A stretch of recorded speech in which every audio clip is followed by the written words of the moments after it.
Now that we've got all of the styrofoam insulation in place on the top, all the ribs in place, we can start putting down the vapor barrier on the top. I have all the wires in place. Once I start being able to go through and tie this in, I'll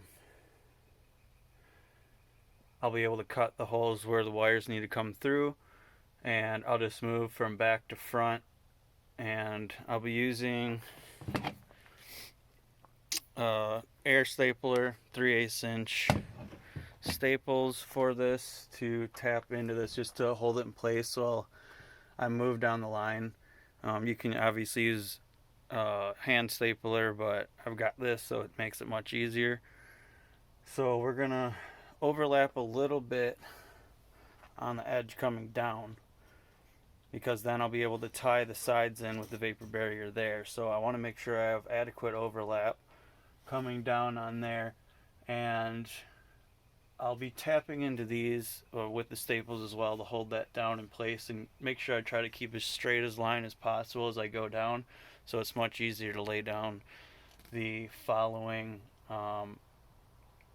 lengths of the insulation. And then this is just the Reflectix. It's best that you keep an air gap with this stuff, because if you just press it right up against whatever surface that you're trying to insulate, it actually reduces its R value fairly significantly. So you want to have as much air gap as possible. I think it's like 1 inch is the ideal. So I'll have about a 1/2 inch with the ribs on the roof, and I think that'll help a lot create some additional insulation, as well as creating my vapor barrier on the top, so that you can't get any moisture either coming through or going up into the roof and getting underneath those gaps with the styrofoam and everything like that. So you want a good seal up there. So we'll start doing that, and we'll see how this goes. Alright, so I got the back tacked in. Since there's so many curves in this van, you're going to want to compensate a little bit to help keep that ridge line over there. So you're going to kind of want to tilt it to the right to adjust for that curvature. And I ran it all the way up to the front seat to kind of help give me some tension up here. So I'll roll this up and kind of keep it taut. And then I have just a cardboard tube kind of holding it up for the time being right there. Okay, so I'm getting that nice and taut.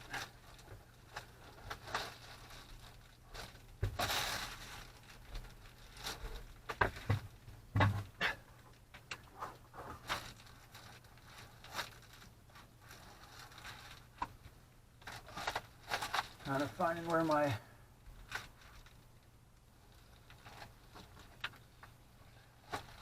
edge is.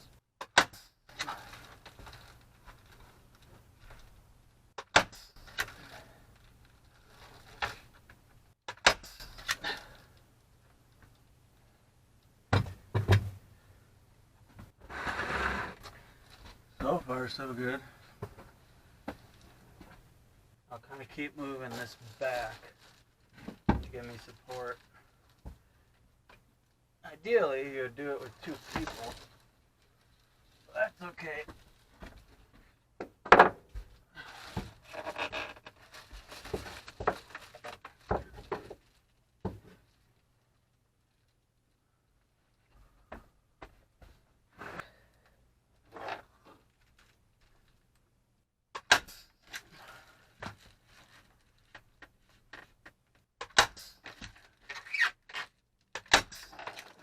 wanting to come up right here.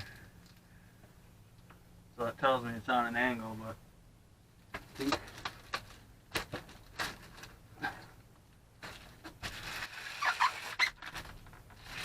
I'll still be able to tie in fairly easily.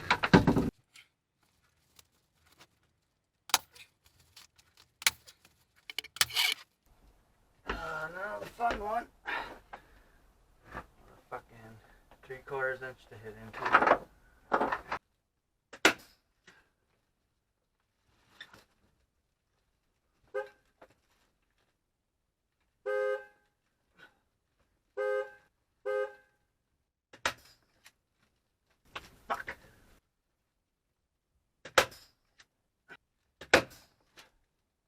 Now I'll just take our blade.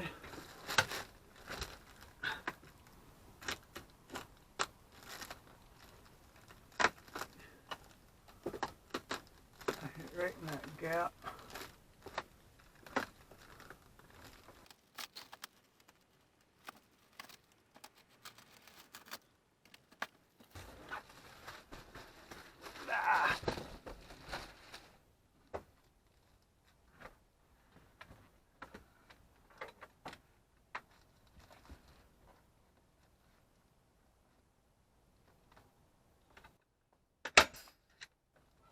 Fuck you.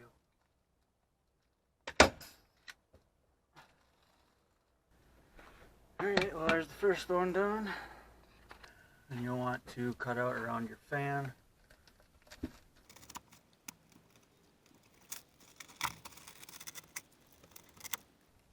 And throw a couple staples up on there.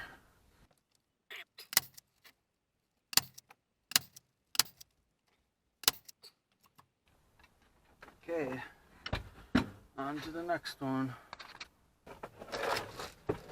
This is obviously where it's going to start to become more tricky because I want to start fitting the wires through. And I want to make sure this lines up really nice.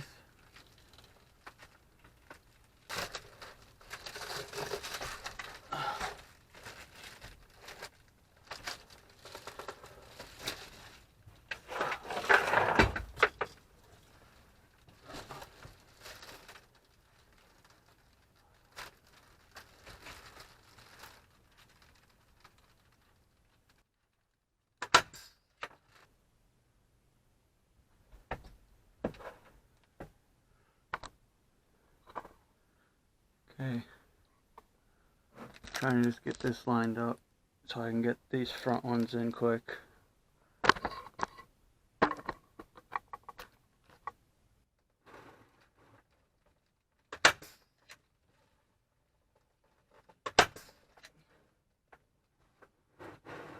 Okay, now I'm gonna have to start cutting holes,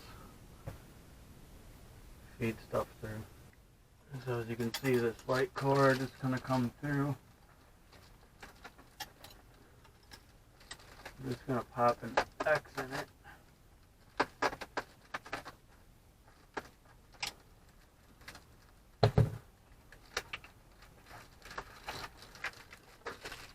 Keep following your line. Keep it taut.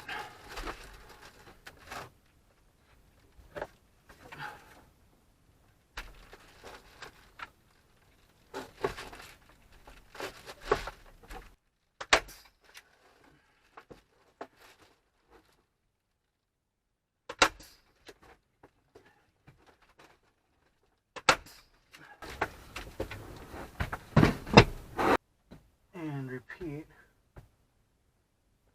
for all the shit you're going to come across. Second light's going to be about right here. I'm just following the center.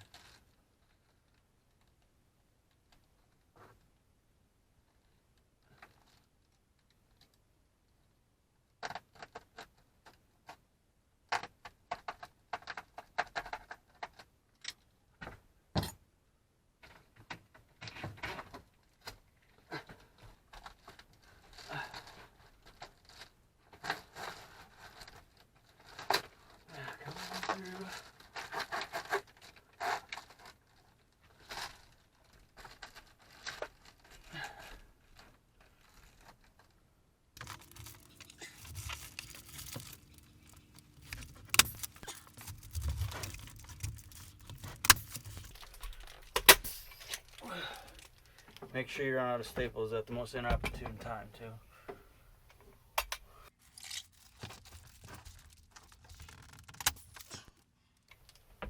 Sick.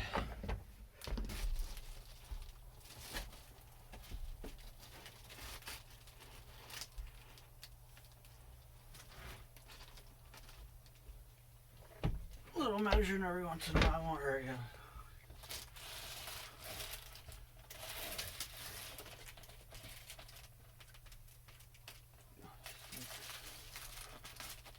I want this in the middle. 26 with 13. There.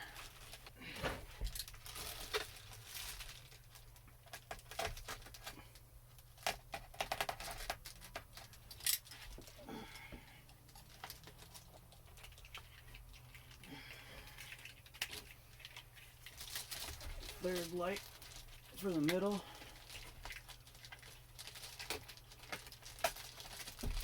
That through there.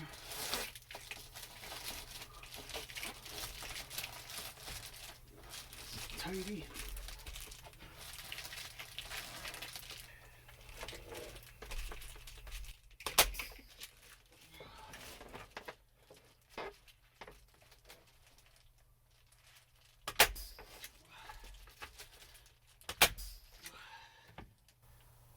Getting there.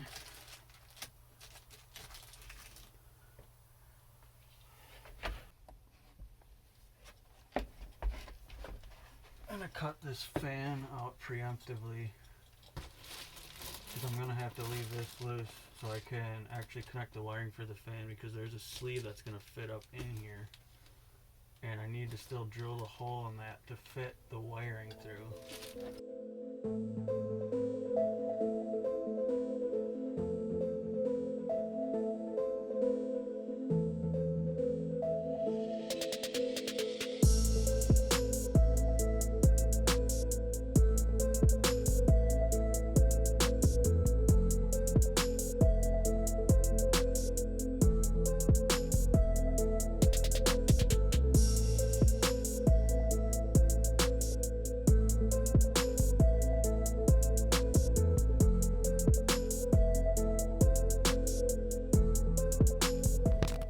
Alright, so I just got this one thin strip left, so I'm just going to cut that to size.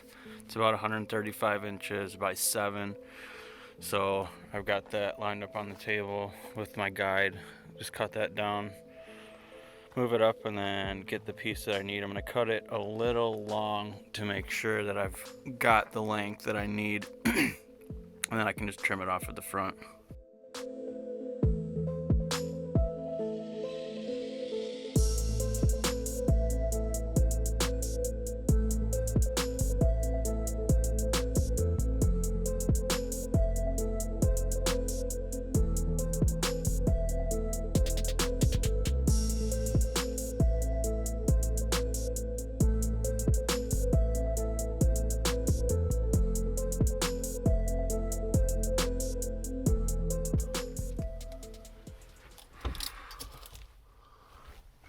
Well, it's not looking that pretty down that line, but that looks pretty. Once we get that taped up, it'll look fine. And then this will kind of all get tucked up and then tied into the ones that will be coming down. Alright, so now we're going to run the reflective tape, the aluminum tape, along this line and then this one as well.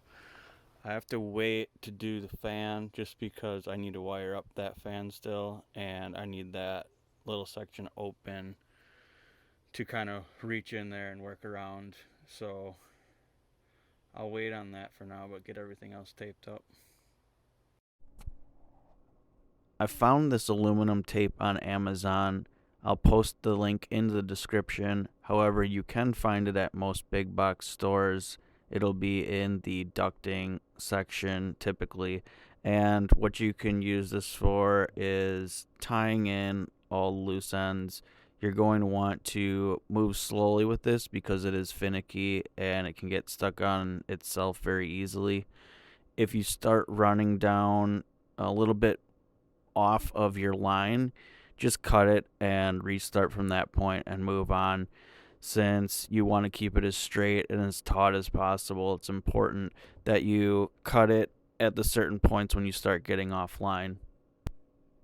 I ran 2 lines down each section, except for the middle, I ran 3. Then at the end, I actually cut little squares and put them on all the staples to make sure that I could seal those and try to prevent the actual Reflectix from ripping. This kind of helps it support around the edges and stick to the staple.